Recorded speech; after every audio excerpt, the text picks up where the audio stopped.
Okay. No, I see a lot of people joining right now.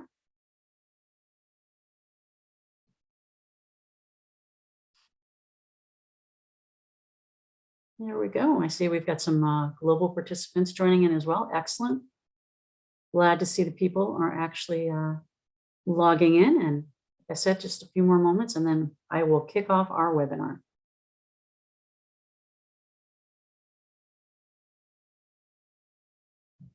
Wonderful. Excellent. Okay. Very good. Well, hello, everyone. Welcome to KnowledgeWorks Global Learning's webinar, Empowering the Modern Workforce to New Sustainable Learning Strategies for 2022. This is a KGL webinar series. I'm Kelly Lake. I'm the global head of KnowledgeWorks Global Learning, and everyone, welcome. To get us started off, and I see that we still have some more folks joining in as well, I just wanted to let you know that this webinar is scheduled for 60 minutes. It will be recorded. All participants will be placed on mute for the duration of the webinar. Okay. And those of you that are joining in, I see we got a few more folks joining in. I will just recommend to you on the right-hand side, you can adjust the panelist window for the participants. I will have a PowerPoint to support the questions and what we're going through, discussion points, but you may also want to expand that window on the right when our guest speakers are addressing certain areas, so you can take a look a little bit closely. So please do that. I will go ahead. Oh, a few more folks. There we go. Let's go ahead and kick off. Just to review what we're going to be discussing today, I'm actually very excited to be able to have this webinar today. We have an amazing 3 panelists that are with us. I'll do introductions in just a moment. Just wanted to kick off the agenda. We're going to start off with just a little bit of overview on the industry, current state of the industry, just so we're on the same playing field. The webinar itself will really drill down into training trends, and insights. And our guest panelists will really provide some insight on where we are as far as what's been happening in 2021, a little bit of an overview in that, and then into the trends. Not only from a content perspective, but also from learning strategy, working with clients and working internally with workforce enablement, and then also a little bit discussions around technology, where we're going to be in 2022 on that. And then one of our biggest pushes from a trends perspective on learner engagement. And then from there, we'll go right into a Q&A. On your screen, down at the very bottom of your screen, there's a Q&A button that you may want to hit. If you have questions, I encourage everybody as we go through this, click that open, submit your questions. If we don't get to everything, we will follow up with you on those questions. I'm sure that we'll have quite a large amount for the folks that are on the call. And again, this will be recorded. Those of you who have registered for this will receive an email with the link back into it. We'll also give you a chance if there's any additional questions that you have for any of the panelists or myself, please do, provide that. And then also the link will be on our website too, that you'll be able to take a look at the recording. Okay. All right. So let's do a little bit of, sorry about that, introductions. Again, I am very excited to have 3 panelists with us today. I just want to do some high level. I've been fortunate enough to work with the 3 of these individuals for the last several years. They are definitely industry experts in their core areas of field. And the reason that I've invited them here is because they're 3 different industries. And I think that's pretty dynamic right now in December when we're looking at our strategies for 2022. I look for validation on where we are. Are we in alignment? What great ideas can you extract from today's webinar? And I think that having these 3 diverse individuals on this as a panelist will give you some insights. I think that, having an understanding from the content side of it, having an understanding from the performance side of it, or the learning strategy, whether it's retail, whether it's telecom, or whether it's dealing with communications, there's so much that we can gather and be able to bring best practices. So without additional pause on this, I'm going to introduce our very first panelist, Josh Miley, who is Director of Member Experience for National Broadcasters Association, and we'll refer to it as NAB. Throughout that, we're very fortunate because Josh specializes, really in content development, virtual content, and also courses for NAB. He produces and hosts NAB podcasts. He works to create the content specifically for in-person educational sessions that happen on an annual conference level. So Josh, welcome aboard. I'm very happy that you're here with us today. Excited to be here, excited to be representing NAB. Excellent. Next, Kristen Pearson, who is one of the, I would say, leading individuals when it comes to providing some performance and talent strategy and conversations. So Kristen is the manager of learning and development for Intelstat, not only looking from a performance and talent perspective, but also looking at building out her internal ecosystem so it's inclusive for the diverse workforce and looking at that holistically. So Kristen, very happy to have you here and sharing your insights as well. Thanks, Kelly. Really excited to be here, everybody. Excellent. And then Surya Milano, who is the Learning and Development Manager for Raley's. Raley's is a grocery chain, for those of you that may not be familiar with the name, but there's 115 stores with 12,000 team members. She really focuses on innovative strategy, working with that diverse, as you can imagine in retail, and we'll learn a little bit more about that, but keeping innovative workforce strategies in place, and then also making sure that the learning design is modern and constantly refreshing that from an instructional strategy perspective. So, Surya, thank you for joining today. Thank you, Kelly. I'm super excited to be here. Excellent. Okay, so let's go ahead and move forward. I just want to share with you a little bit of insight on where we are in the market today. So those of you that have been working through some of the struggles in the industry know that there's been a big push for redesign of training and development, a tremendous amount of focus on content itself, redesign and making sure that it's relevant, and how we're working not only from a content from internally with our teams, but also from a client perspective, and knowing that we're growing. Roles have changed in the industry because a lot of that impact from 2020, a lot of individuals that are creating training and development, their roles are taking on different aspects of that. And that's actually helping looking at creating courses and content from a holistic perspective. And how do we do that with a very refreshed perspective? We hear a lot about transformation. As we're going into 2022, it's huge. And the title, on this particular webinar is sustainable. And I think that's going to be key for us in 2022 as well. Because 2021, it's really been a focus on how we move forward with that. Virtual learning has, just exploded as part of necessity. We've heard reskilling and upskilling, and, learner engagement was probably the biggest push. And, having a customer perspective, being able to get feedback on content and it's relevant as well. So with that, additionally, we heard a lot about virtual onboarding and immersive experiences. How do we really bring our customers and our workforce to the forefront of engagement? How are we doing that? What are we doing to go back to grassroots, but at the same time building it so it is sustainable? So we are leading the market with best practices. And that's why I'm excited for this particular webinar, because all of that, we're going to hear, some best practices, what's been done, maybe giving just a little bit more insight into looking at things with a new, fresh perspective on this. We are a resilient market. You'll always hear me say this, no matter where we are as trainers, as developers, as content individuals, we are resilient and we will continue to create. And that's why we have such brilliant minds on the webinar today to share some of those experiences. Okay, so let's go ahead and move into the panelists. I will follow along with the questions and address them as they come up, but also more importantly, again, adjust your panelists so you can actually see the three of them speaking, and it'll make it a little bit more engaging for you at the same time. So let's start off. And Surya, I'm going to start off with you, just basically because from the retail perspective, because you've seen so much. But within 2021, specifically for you and in retail, what have you seen the biggest obstacles as far as your role in L&D? So you can imagine, as a grocer, it has been very challenging these past 2 years. We could never have imagined what grocery would do for people. During the shutdown, all of a sudden grocery became the most important thing in people's lives. So we hired thousands of people in a really short period of time. And so we really faced the challenge of how do we get these people trained, because ultimately they still need to be trained. So we had to really adjust and kind of go to old-fashioned read-in signs, and we had to go boots on ground. So we all took different stores and helped to train some of these thousands of people. And really some of our compliance, some of our safety, it kind of fell off because our stores were just trying to keep their heads above water. It was very stressful.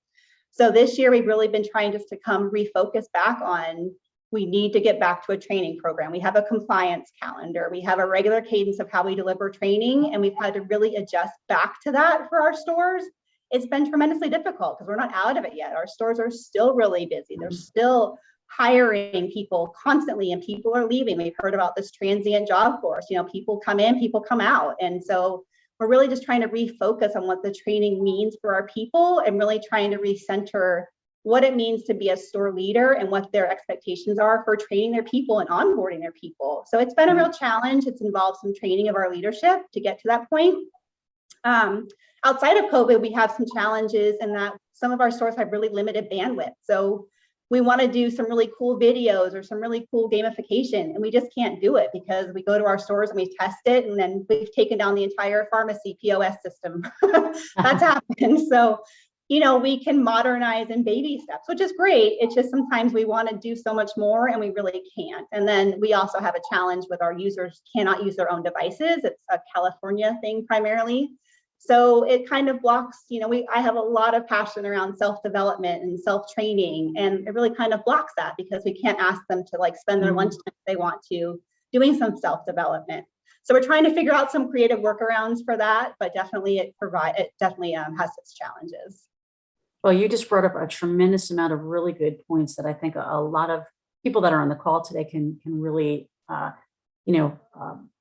associate with, do specifically to, how are you going to keep your workforce in place, right? How are you going to deal with the constant change and, the fluctuation of people that are there? How are you providing the quality, right? So I think those are some things that we can drill down into a little bit more. I really appreciate you sharing that because as we're talking about strategy into the next steps and we move forward a little bit, it'd be really great if we could take a look and a little further into, how are you going to move forward to that in 2022? So thank you for that. I appreciate that.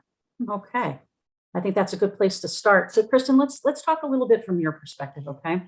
So, going into 2022, when you're thinking about your strategy, right? What things or trends are you focusing on for the next year? Yeah, so honestly, I see four main themes emerging as we prepare for 2022. Mm-hmm. And the first is really preparing for the new learning space, right?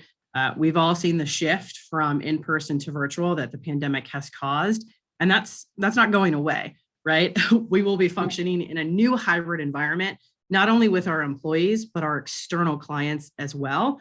In fact, I've been reading that virtual and in-person learning percentages are going to flip with each other as we move into 2022, which makes sense, right? I think it was somewhere in the 70s that in-person learning was the preference, right? But we're going to see that that's actually going to flip to where virtual is going to be in that 70% of what L&D is offering. And to that point more, the vendors I am working with have even told me that they no longer see the investment or value in traveling and hosting sessions all in one day, since they can just do everything through virtual meeting platforms. So that's going to be definitely a main theme. The second, and you mentioned it in your intro, is upskilling due to this new working environment, right? So as new systems and solutions come about to help the hybrid space be successful, we have to train our employees to be ready to utilize those systems. But us as learning professionals, we also have to rethink the way we train in general, right? So skill sets in the virtual space, as we all know, are much different than in-person interactions. The way I present to you through Zoom is vastly different than the way I'm going to present in an in-person space. But the way I present in both spaces, right, as we move to this hybrid working environment, that's going to be completely different. And so just understanding what this new hybrid space is going to bring, that's definitely an area that we need to invest in and really investigate and say, how are we going to upskill our people? The third I see is DEI. It must be intertwined into everything that learning and development does, right? We're seeing that millennials and Gen Y are demanding it right now from their current employers, but the generations coming up, right? The younger Gen Y, Generation Alpha, I believe it is, don't quote me. We are seeing it being a basic requirement for them to even consider coming into organizations, right? So if we don't have a focus on DE&I, if it's not intertwined into our culture and everything that L&D does, we are going to miss out on a huge market. And then lastly, and maybe more personal to my own environment, is the need to be more proactive, not reactive. I tell our team this all the time, but we have to move away from waiting for the requests to come in or only preparing for the year ahead. And we need to start looking like 3 to 5 years down the road, which in learning, I know everybody on the call is saying, what, 3 to 5 years? But it can be very difficult, right, for learning and development to do that. There's a lot of barriers that we have to go through. Budget restrictions, right, and what that looks like year to year is obviously one of them. But we have to start somewhere if we want to ensure our employees are ready, not only for this new hybrid space that's about to hit us in 2022, but any of the new challenges and technological advances that are coming. Excellent. And again, I am very happy to hear what, from what you both just raised, because it's important. And it's important from the proactiveness.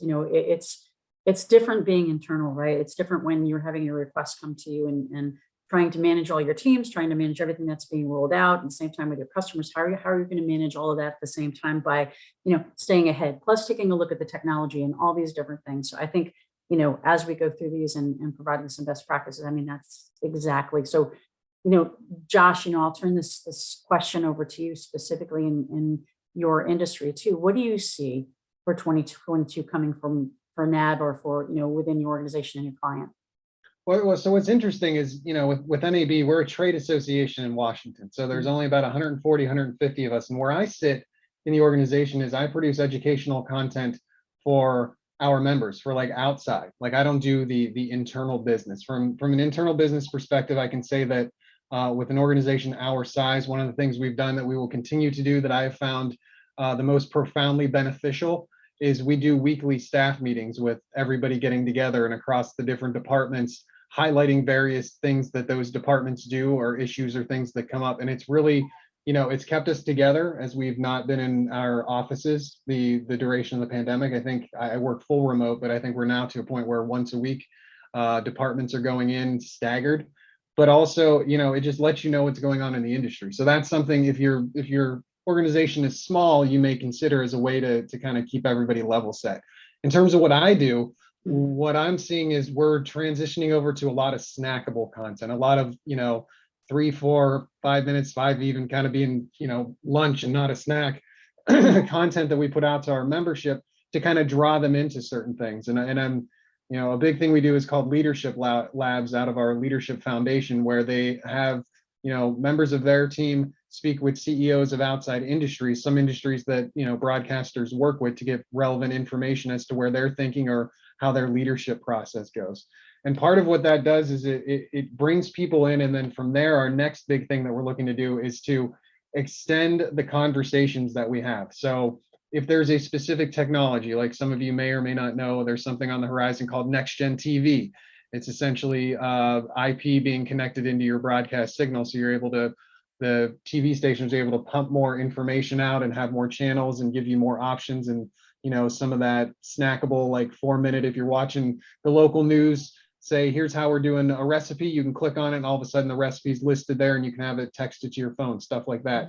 That technology is coming. So we want to make sure the education about that and saying, not the technical side of it, because all the engineers know what they're doing, but the managers and stuff, how do I make money off of this? What do I do with it at my station? That we have continuous conversations throughout the year around that to build a narrative and ramp up as next gen TV launches in all different markets.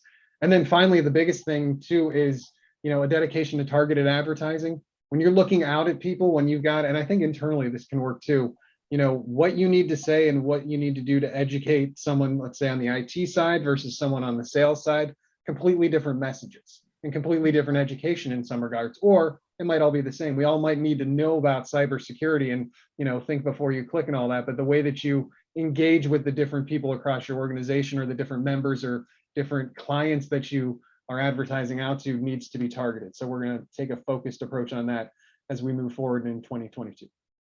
Excellent points, Josh. It's also very interesting to hear, for the individuals that are listening in today, some of the information that you're conveying to it. There's complete, theme that goes across like what all three of you are saying, you know, as you start to move forward. And I think that's fabulous. And, you know, that collaborative approach and the more communication, I think that's very beneficial for people to hear as we start to move. So thank you, Josh, for that. Saria, so same question for you. You gave us some insight into 2021. So if you could elaborate just a little bit more on what trends you're seeing in 2022, please.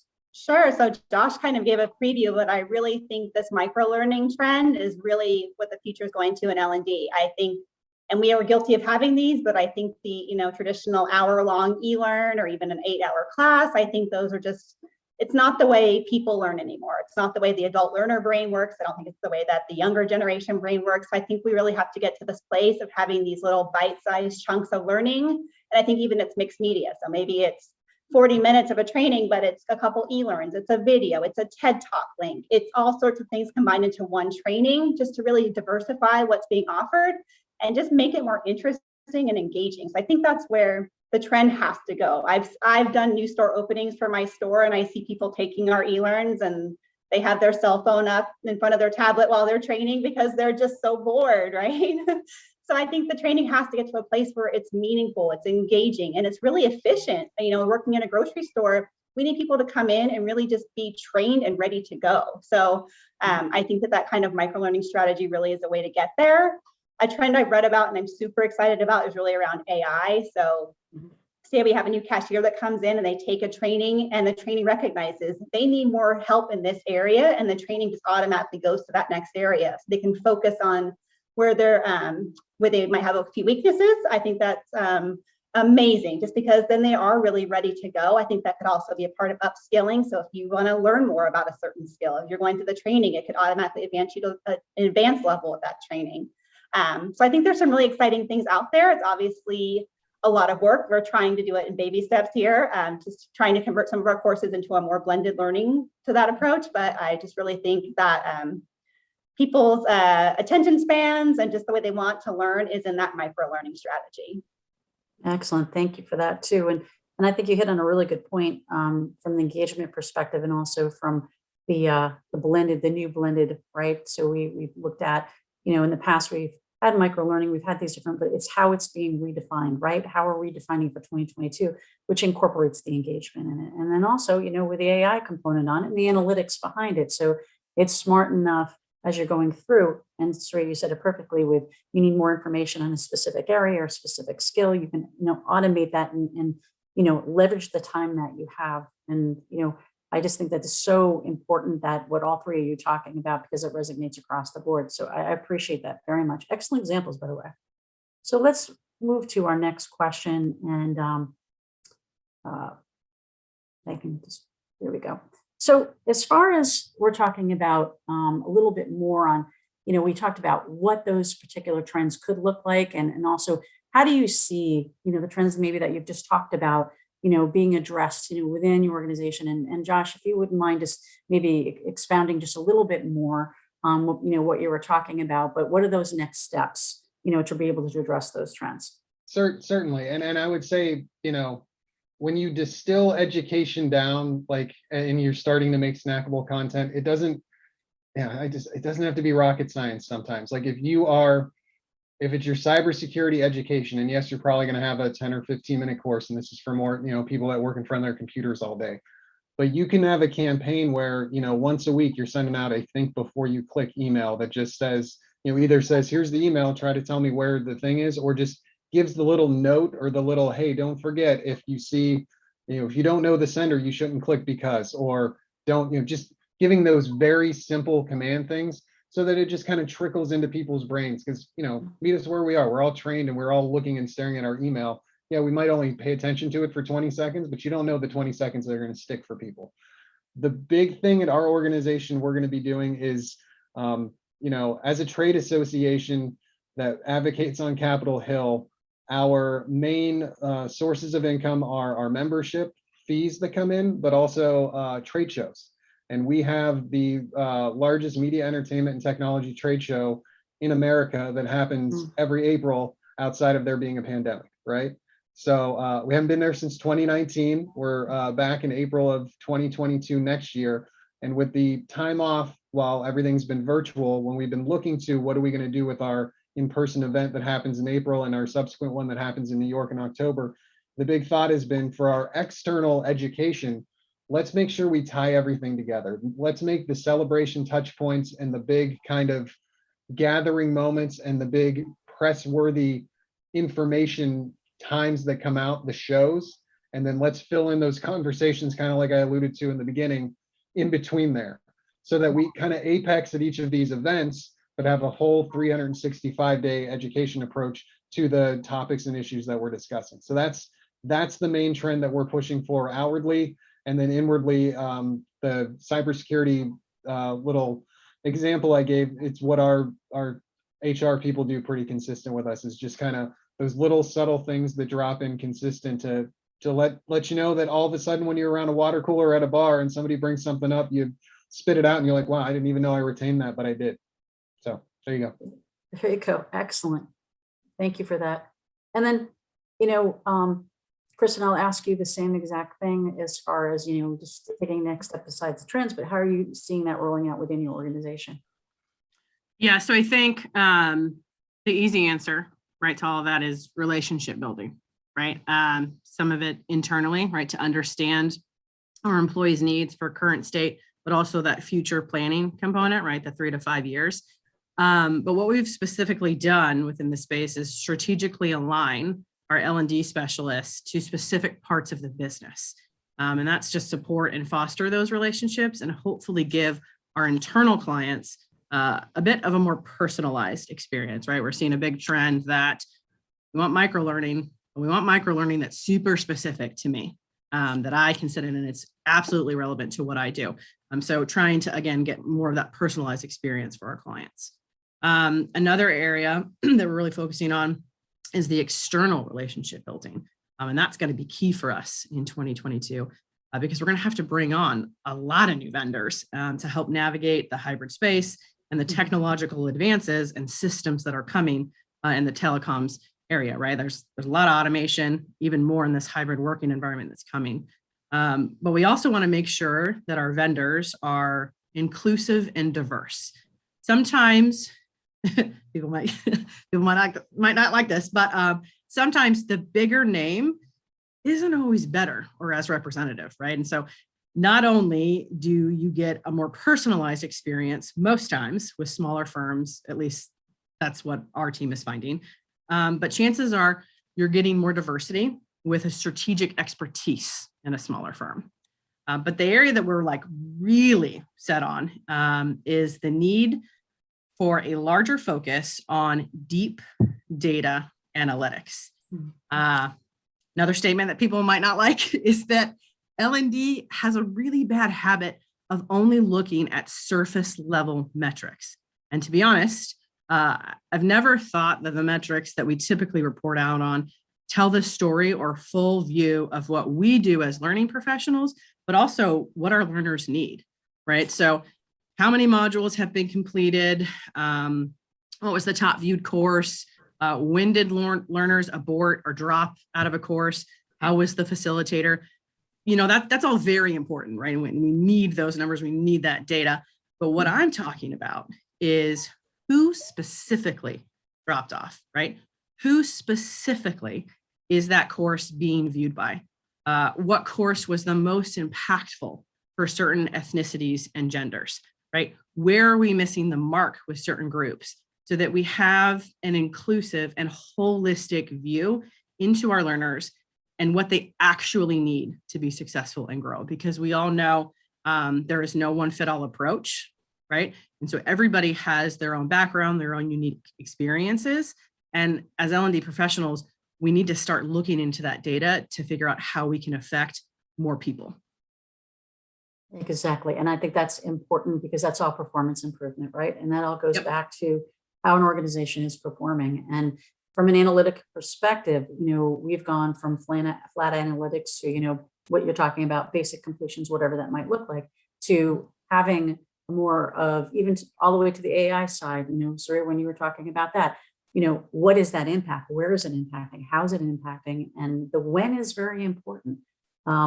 Because not only are we developing and designing but you're also creating a culture, right? And you're creating that whole entire learning culture for your organizations, for your clients across the board, and what's effective and what's not. Because when at the ninth hour, when you're held to, your results, and they're like, well, why isn't this impacting, productivity? And you can come back and say, listen, here's what we believe is truth, and why are our clients saying this? Or so I think that's so vitally important, that people start to take that next level. A lot of organizations, everybody's all over the perspective when it comes to where are you for as far as measurement, how are you measuring them? Do you have tools in place that are successful or not? And Chris, we're going to come back to you and talk a little bit about learning technology in a few seconds, but I think that's really important leeway into our next question. So thank you for that. I think that's where we need to be. So Josh, and we've also had a few questions coming in, but hopefully this might be able to take some of those questions a little bit more into. So when you're crafting engaging customer facing content, right, what's behind that? And I think also maybe you can talk a little bit about what those live events mean. The question did come in regards to that. So I'll open that back up to you. I think it will help the folks that are listening in give a little bit more insight into what you're facing and what you're looking at. Certainly to look back forward, look forward. When I mentioned live events, we have a physical imprint in-person trade show that happens at the Las Vegas Convention Center every year that prior to the pandemic saw 90,000 people come to it. So obviously we're not expecting 90,000 in 2022, but we expect to springboard back into that showcase by then. So that's what I meant when I said 365s. We'll have our 2 in-person live events. That's kind of the culmination points of conversations we have, and keep the conversations going 365. Listen, when you're doing outward facing content, what we've come to find out through the pandemic is when you can't go do anything else, your volume of that goes up. And when your volume of that goes up, you start to realize I need to really pay attention to my inventory, because we're at a point where we all can do Zoom webinars and things like that, but should we do one every day? Should we do one every 2 days? If we have 7 different departments, should everybody be putting out some sort of video content every single day? Because if so, who's marketing it? And is it a newsletter? And now is there 40 things in the newsletter when people only read the first 8? So identifying how much is too much, and really where that line is, to understand, hey, this is all my audience needs, and we can package things a certain way. That's the biggest thing I'm looking at when we talk about challenges for 2022, is kind of honing and reining in. Because listen, everybody did a fantastic job, and we all needed that content as the pandemic was going. And the pandemic's not over yet, but we've apexed and we've got too much content out there. Now we need to pare it back so that what we're delivering is impactful, and it's the best use of my time and the rest of the time of people that produce content within our organization. So to that, it's determining what the best form for content is. If we're talking about topic X, does it need to be a webinar, or should it be something else? Should we do a short-term podcast? Should it be snackable? Should we do a full-length course on something? So that's the biggest things that we're looking at heading into 2022, trying to ensure that what we are producing delivers for our audience and does it in the most efficient way possible for us. Josh, do you have any best case examples or best practices that you could share in regards to taking a look or making a decision on what format to choose, or what's the right approach? Can you share anything else with us on that? So for format, what I've always come to is if you're going to like a full-on deep dive of something, discrete's not the right word. If you're looking at something like very technical driven, like one of the courses we created with you, Kelly, was how to fill out your online public inspection file to file with the FCC. Talk about just riveting, right? There's going to be one person at every radio station and TV station across America, an operations manager, that's going to need to be able to do that. That's a very technical kind of thing to do. So, doing a 20-minute webinar that just kind of highlights those things, it might answer a couple of the questions, but it's still going to leave them a little bit hanging. Let's give them everything. Let's produce a full-length course that even goes straight in and shows you screenshots from the website to say, here's what you click to upload everything. That's usable, perfect, tangible for our members. It's a big thank you for us. The FCC really enjoys the fact that we've done that, because it gets everything in with them. And believe it or not, government agencies don't like to fine you if they don't have to. So us helping allows them to feel like what's happened, they're working with the industry and doing full well. When it comes to just hey, let's talk about a topic a little bit and future focus look at it, and it's kind of highlighting a thought leader, that's when you do something like a podcast. That's when you just have someone on to let's just have the conversation about things. And then similar to what we're doing now when it comes to a webinar, when you're going to have multiple people come together and you want to have that communal gathering live and at one moment. So that's kind of how we try to aim and do things. And listen, I'm still okay with there being blogs and written posts. Sometimes it's okay just to do 3 paragraphs on something just to give people the bullet points because that's all they have time for. Right. Excellent. Thank you for sharing that. I know that we're going to have a couple more questions coming into, but thank you. I think that helps, the folks that are listening understand it just a little bit better. So let's go ahead and move into a question. Kristen, we'll start with you, on this topic, a little bit more on what you were sharing with us in regards to, technology and, not only from an internal perspective, but what are your views, for 2022 and technology being, just learning technology being a little bit more utilized than it maybe had been in the past, or any fresh ideas that you might want to share? Yeah. So, I think whether or not we like it or whether or not we're ahead of the game or, way behind, the hybrid space is here.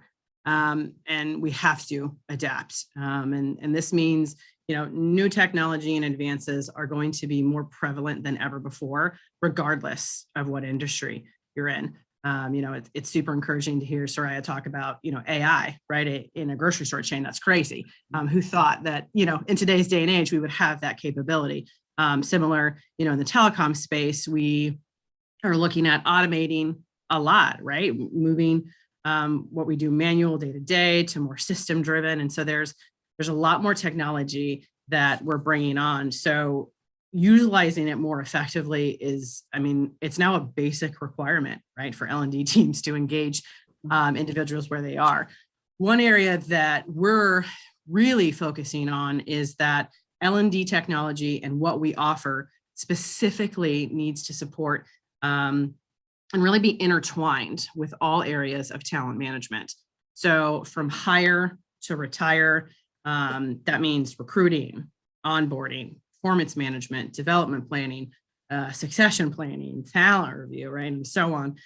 L&D needs to have connectivity with all of these areas. And we're really focusing on creating a learning ecosystem, right, that's inclusive.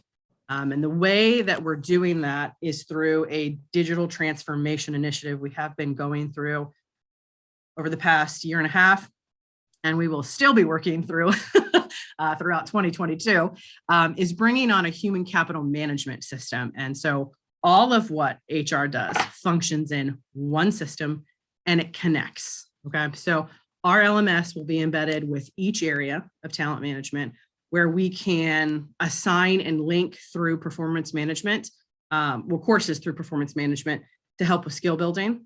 We can build out career profiles to show individuals career projections, how their profile matches up to maybe an executive, right? If I want to get to that place, what does my profile look like against that? And then we can link it, right, with assigned trainings based on those skill gaps to get them to that next level. We can list skills on profiles with proficiency levels, and so on, right? So we're really excited. There's a ton of work ahead, but we're really excited to be able to take L&D and put it even more into the talent management space, because I feel like this is an area that has been lacking traditionally in L&D, but with all the technological advances that we have, for us personally, bringing on an HCM, we're going to have that interconnectivity to make sure that everything builds off of each other. Everything is intertwined, and you don't have to go to multiple systems and multiple places to say, oh, I want to take this course because my development plan identified that I have a gap here, right? Well, that course is actually going to be linked on your development plan. So all you have to do is click it and it takes you straight into the course, right? And then once that course is done, it then feeds over to your career profile, right? And it lists, oh, you took this course. Now you have this proficiency in this skill level, right? So then you're going to take that and you're going to say, okay, now that my profile is built out, I can then look at all these positions and say, where do I match up? What are some positions that I didn't know existed prior that I might be interested in, right? Or where are the gaps that I really have if I want to be that next level? So we're really excited about this, this whole ecosystem. working closely with the rest of our HR teams. So a lot more to come on the Intelsat side. Excellent. Very happy to hear that. This is near to dear in my heart, everybody that knows about, talking about learning ecosystems, because we've evolved, right?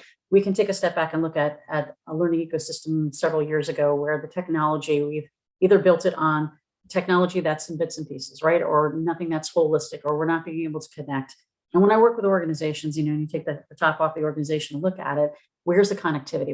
And I mean connecting through groups where you don't have connection, maybe between HR or IT or learning and talent performance. There's not connection between those core areas. And, then they blame, I shouldn't say blame, but then they try to say, hey, technology isn't doing this or this isn't happening.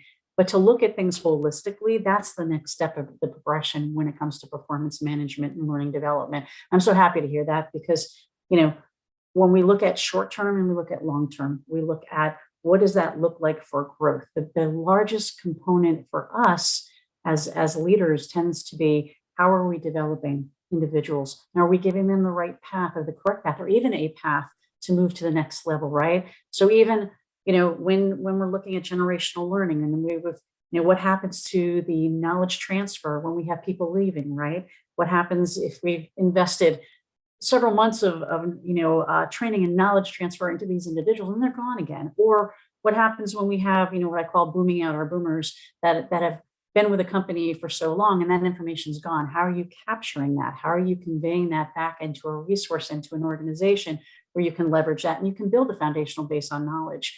So that whole entire ecosystem, it's an exciting part to see this, the growth potential of where we are and where we're going. And, Kristen, I'll be keeping a very close eye on with you as we start, continue to work together to see where that goes. Because I think what you're doing is, it's reimagining where we should be with the correct tools, the correct strategy in place to move forward with that.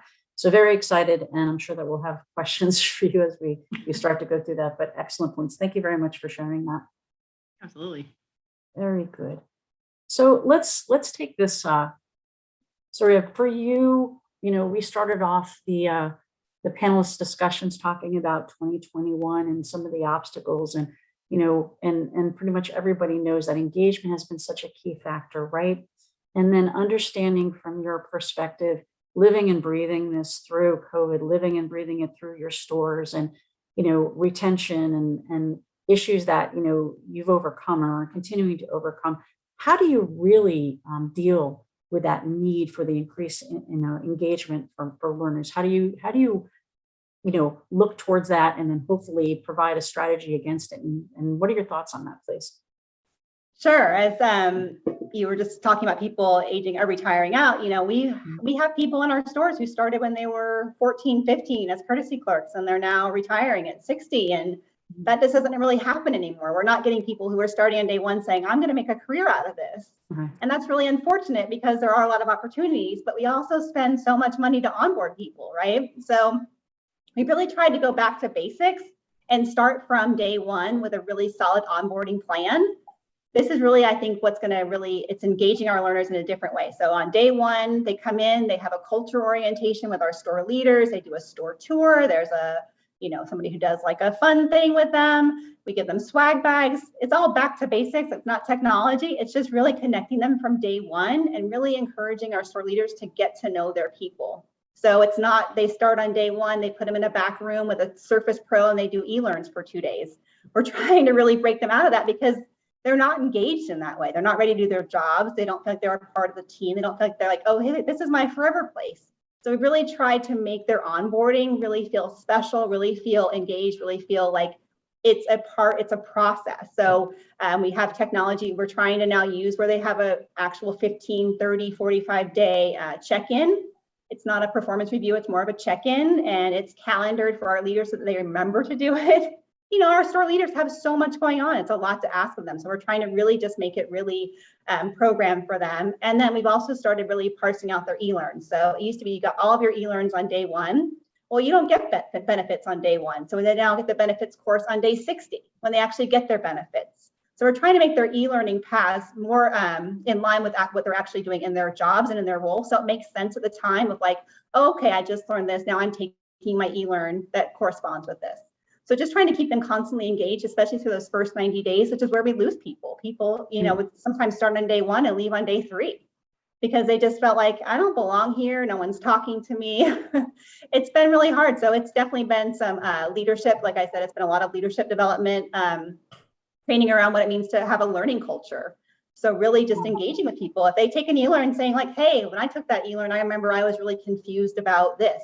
Do you have any questions? Or I used to work in the deli myself. I know it's really challenging. Really just trying to always connect with them and make sure that they know who they are as people and where they want to go. Kristen's like living my dream. Our dream is to really have those self-development paths. So if you do start on day 1 and you say, hey, one day I want to be a store leader. What do I need to know for that? And then having a retail math class behind that, having a leadership class behind that. If they could do the self-development, again, that's baby steps for us, but really trying to get to that place where from day 1 that they know we want them here. We want them to be engaged. We want their learning to be special and feel personalized and to really have those connections with their leaders. That's great, Surya. So one question that came up. So obviously, being in retail, you have to focus on your business because you're working, everybody is constantly working, right? And you have to move this forward. How do you find the time then with especially, I remember being in a call with you and you're like, well, I was in one of these stores late last night. How do you find the time to work on your learning strategy while business is very busy for you? You know what, Kelly, we just have to find the time. Yeah, exactly. Sometimes we just have to do it. And right now, this is kind of interesting talking about people retiring. We're trying to update some of our learnings that haven't been updated in a while. So a woman on my team spent an overnight shift last week with a night crew person learning about night crew because it's the knowledge that's in their heads and they're all retiring out. So we really need to make that time to figure out, what do you know? And we've been so surprised because people just want to tell you. That's the one thing. People want to tell you. So people will find the time for us if we say, like, we need your expertise on this. What does it mean to run the front end of a grocery store? And they are so busy in the front end of a grocery store. It's so hard. But if you say, like, I want your thoughts on this, I want you to drive this training, they will instantly find the time. They want to be a part of it. People love to be asked. They love to vent. They love just to have their thoughts around the whole process, their experience. So we really had to make that time, and our team is always encouraged. We do nothing without going to our stores first. So nothing goes through training without having been vetted through one of our stores, or 4 or 5 of our stores, down to, taking a Surface Pro to the store and saying, does it actually work in the store? But that the content makes sense, the language makes sense. Because the last thing we want to do is come from a corporate perspective that doesn't speak to their language at all. I think that is so important. I've worked with so many different companies, and one of the first questions is, when we go back a little bit to what Josh was talking about, content being relevant, right? So how many times are you not looking at your business model, or you're not even venting the content to make sure is it applicable? Is it the right content? Does it resonate with the people that are actually going to be, part of receiving that content or experiencing the content? But that's so important. I think that's a huge lessons learned, because sometimes with organizations or associations, that doesn't get checked off, right?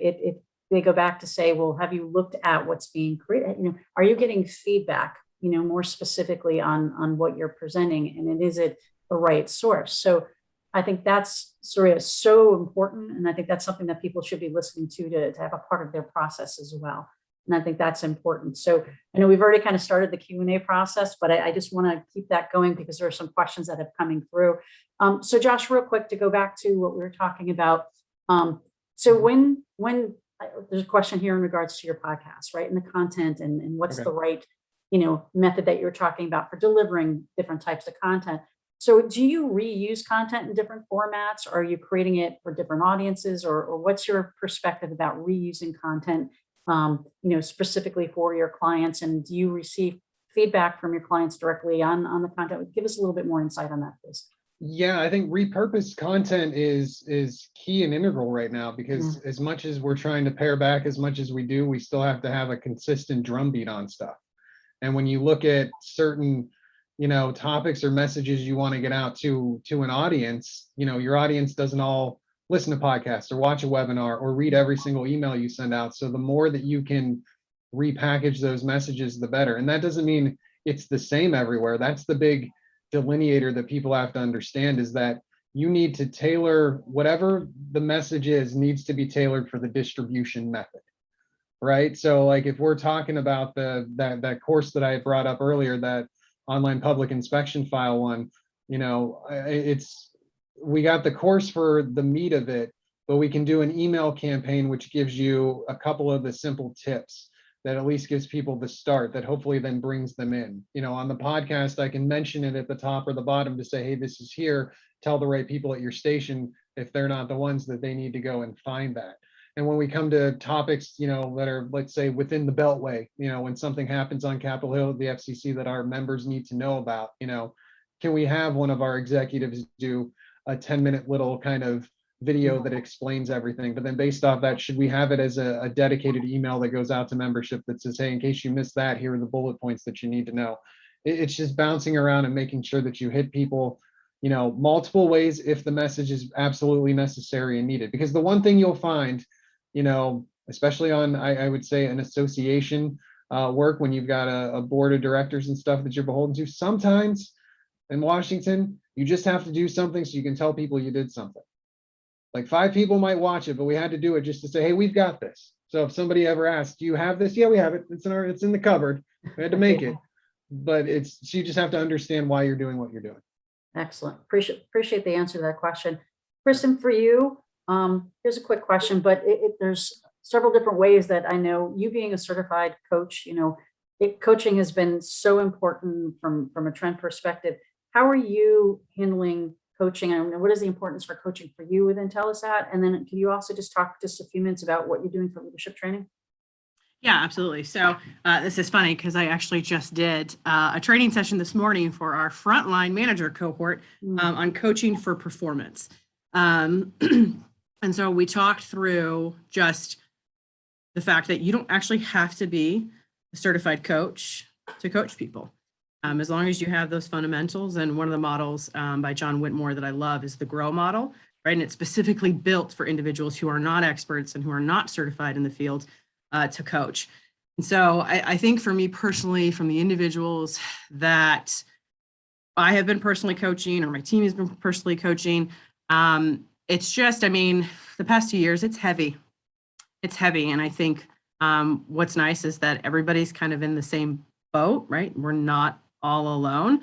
And so a lot of the things that we've brought up today, has come up in these coaching sessions, and how do we progress forward? How do we find the time to do training? How do I find the time to even invest in myself when I can barely invest back in my team? So I think that we're all in the same boat. And what I would say is just hold on. I feel like we're going to come out of it.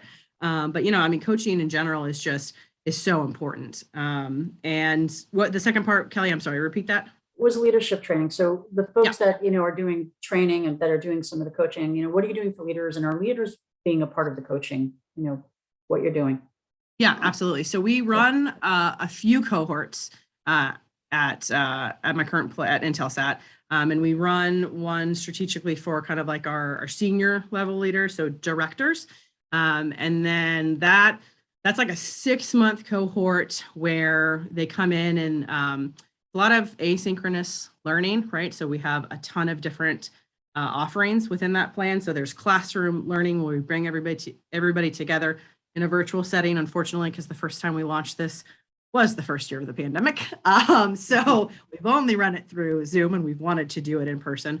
Not feasible at this point, but we bring everybody together once a month and we talk about specific topics that are happening in the business. And we've really tailored it to focus on what are our directors really needing. And so those classroom-led sessions are based on that. And then within it, there are accountability groups, which I have found to be some of the most impactful pieces to a cohort. So if you run a cohort and you don't have accountability groups, I would urge you to add those in, because we bring leaders and we make sure that they don't work with each other, right? So they don't really know who each other are. They might be familiar with their line of business, but we're trying to break down silos to make sure that leaders are coming together and collaborating. And we have seen just like massive results from that, from just the networking to the relationship building to the impact that it's actually had on the business. And so really, like, ever have a question about accountability groups, let me know, because they are just crazy. And then there's like books and other stuff that we run. We also have a frontline manager cohort, which I mentioned that I just presented to you today. It's also a 6-month cohort, and we run it similarly. There's classroom instructor-led sessions. There's also an e-learning component. So this is a little bit of the difference, is that we do try to do micro learnings, but there is an e-learning component to that. And we also bring them together, monthly to get that collaboration, to get that camaraderie, because again, we're trying to break down those silos. And so our goal is for our cohorts is to feed into each other, right? So we start with the front line, and then it feeds into our lead program, so that wherever leaders are in their journey, we're meeting them where they are and giving them the tools that they need to be successful. In 2022, we're looking at building out more education for our VPs. We don't have a formal cohort for them yet, but we're looking into that. But a big push is those people who are individual contributors that aren't in leadership roles yet, right? So how do we focus on those individual contributors that are high potentials that we know we want to put in leadership roles? What's that training look like, right? I feel like that's always like the group or the cohort that just always moves down the list, right? When we look at priorities, they're the ones that L&D just can't ever necessarily get to. So that's a high priority for us in 2022, is building out some type of cohort or some type of learning plan or something for them to prep these people as they start to transition into people leadership roles. So that's just a little bit. Sorry, I rambled. No, it's good to hear that. I think it's important because there's a lot of good points in there that we can, really examine a little bit more. So thank you, Kristen, for that. So Josh, question just came up for you. It says, in our personal lives, we're used to being entertained with virtual content that they watch. How can learning professionals incorporate this into content they're creating and make a higher value or higher entertainment value? Yeah, sure. So you're talking about, infotainment, right? Like that's the word I use a lot of times. And it's tricky and it's tough because like the quick answer to it's the answer that, no one wants to hear and tell me. And, the quick answer back is, well, what else you got? And it's like, well, put some budget behind it. Like, you up the production value by giving me 40 or 50K, I can make something like amazing. And you're like, hey, what else do you got? So the big thing I always come back to is, tone. Like I understand a lot of what's here, especially when you start leaning into the HR stuff. It's not you don't want to get jokey about it, obviously, because there's serious issues, but the tone or the something that you can use, something can be entertaining without being like, the best wholehearted, amazing, entertaining thing you want. Basically, you're looking for like the earworm. And I apologize for anyone if this sticks in your head, the 1877 cars for kids, right? Like we all know that. It's not like the most entertaining, greatest thing in the world, but it's an earworm that sticks with us that then we can go back and call back to. So it's almost as though if you want it entertaining to where people are going to resonate and it keeps with them, it might be not the, A-list level primetime entertainment. It might be the type of entertainment where around, whenever they're hanging out and talking at the front registers or whatever, like, did you see that? Can you believe it? And they'd use a certain voice or tone that was used there that's a little off kilter, but sticks with them. So that's the cheaper way to go about doing. The higher end way is like, hire some people with some good cameras and some good lights and go through. And then I'm sure, Kelly, you guys have got some great ways to update and make entertaining the courses that you guys produce. So I'll tee it up to you for a little shameless promotion. How about that? Well, thank you, Josh. I appreciate it. There's some really great new techniques that we're able to do that we always get feedback. We don't want things to be showy. We don't want things to be, but engagement goes in different models. So I think it's important, and I will. If anybody's interested, we'll talk a little bit more about that. But thank you, Josh, for that. I have one more question. I know that we're coming right at the top of the hour, and Sarah, this goes back to what you were talking about earlier, and engagement. There was one other question that just came up, but the question is around, with such a diverse group of individuals that you have, working on different shifts, right? That's another thing. And you talked about engagement with the diverse group. I mean, what is your strategy, or what have you seen that works the best to be able, not to treat it as one size fits all kind of thing, but what can you offer the folks that are on the call, and we'll wrap it up right after that really helps, helps resolve some of those diverse individuals without having to go through each and every course that you're doing specifically for them. So if you could just share real quick a best practice, that would help. Sure. I mean, I think, because our courses are a lot of times compliance and government related, we can't do much to make the courses different for people. But going back to this whole engagement, what we were really trying to do is encourage our leaders to sit down and say, what did you get out of this? What do you need from me? What further questions do you have? And we're also encouraging huddles and recognition and, sharing cross experiences across a small huddle to say like, hey, I took this e-learn this morning. I don't quite get it. Can someone help me? So really encouraging peer collaboration and leadership collaboration, just because the content has to be a little more general for our people. So we just have to have that level of engagement that's more personal from their leadership or from their peers is where we're really trying to go with that. Excellent. So really fostering that environment. That's wonderful. I appreciate that. And we are right down to the wire on, but I, want to just make sure for those that have attending today that, we did talk about, a lot of different topics. We talked about learning transformation and some modern strategies, some best practices, right from our experts, which is absolutely wonderful. And, what does that look like from immersive, from, learning ecosystem straight to content, integration. And I think it's important that we've been able to drill down a little bit more into these core topics. So at this particular point, I really want to thank the three of our panelists, for their time today. They're extraordinarily busy, but the diversity in what we were able to hear today has been amazing. And I thank you. And I have not met three harder working individuals that are focused on their core jobs and really willing to make a difference in our industry. And I stand by each and every one of you. And I'm truly honored that you've taken the time today to share some of your knowledge. And we hope that, in the beginning of Q1, we'll do a second series, have the three of you back to talk a little bit more about, okay, where are we now in 2022? So I thank the three of you so much. I thank everybody for joining in today. If you need some more information or follow-up questions, please reach out.